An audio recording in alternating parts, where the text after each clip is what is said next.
Hello and welcome to the Writing Your Introduction section of the You Belong series. In this video, we will discuss how to organize the introduction of your assignment. Starting to write any assignment is hard. The blank page in front of us can feel incredibly frustrating. You are not alone. Everyone feels this way. Whether you are writing in your first or second or third language, understanding academic assignments can feel like a whole new language. This video helps you start at the beginning, with your introduction. But wait! The introduction isn't the beginning of this journey. You already have a backpack full of useful information to help you. Remember, you have already done some research to develop your topic and written your thesis statement. You may even have an outline for your assignment.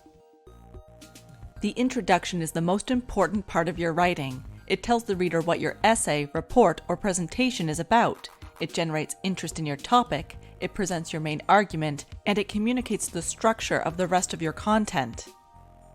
It can also help you. If you have a well-organized introduction, you can use it as a roadmap for the rest of your writing, following the structure to develop your ideas and adding signposts to signal key moves and concepts.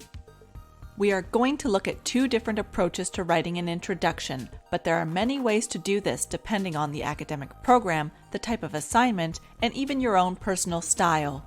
As you develop your voice in the scholarly community, you may align with a particular convention that you prefer or find a blend of your own. The first approach to writing an introduction we want to share with you is CARS. This stands for Creating a Research Space. This idea helps you situate your research as part of the scholarly community. There are 3 steps to help you create a research space. Let's look at them. Step 1. Establish the research territory. Talk about the general area and previous research that has been done on the topic. Step 2. Identify a niche. Show a gap in the research or meet the requirements of the assignment and present your research question. Step 3. Occupy the niche. Clearly show the purpose of your research and outline the structure of the paper. The CARS model can help you think about how your research fits into your disciplinary community and supports your participation in that community. For example, if you are researching teaching Indigenous languages in Canada, you might explain what research has already been done about teaching Indigenous languages and then describe how your research will synthesize or add to that existing knowledge. Now let's look at a practical model of how to structure the text of your introduction. Another way to approach your introduction is to break up the content and organize it from general to specific. We can see this as 4 parts of your introduction with a sentence or 2 for each. Let's look at each one. In Part 1, provide general background information about your research area. Part 2 indicates the specific topic of your assignment. Use the keywords that you identified in your research. Part 3 is an outline of the structure of your essay, mentioning your supporting subtopics and resources.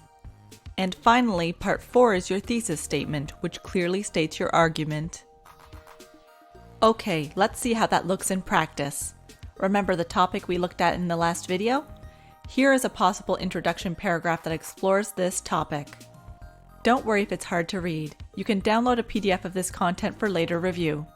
Here we have Part 1 with the general background information. In CARS terms, this is where we establish the research area. Part 2 with our specific topic keywords is where we begin to establish a niche for our research. Part 3 outlines the structure of the essay. We are now occupying the niche.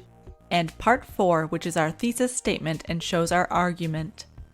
Let's also notice the words and phrases that support the organization of the introduction.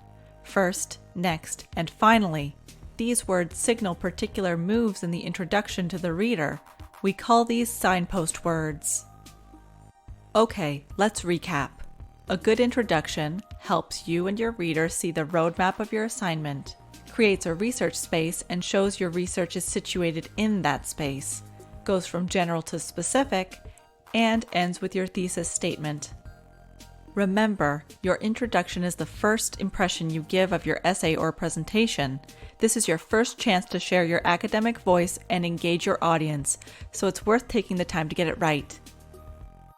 You can also share your introduction with your professor to see whether or not you are on the right track with the proposed ideas for and organization of your essay. Thank you for watching. Now that we've given you some ideas on how to organize your introduction, let's apply them.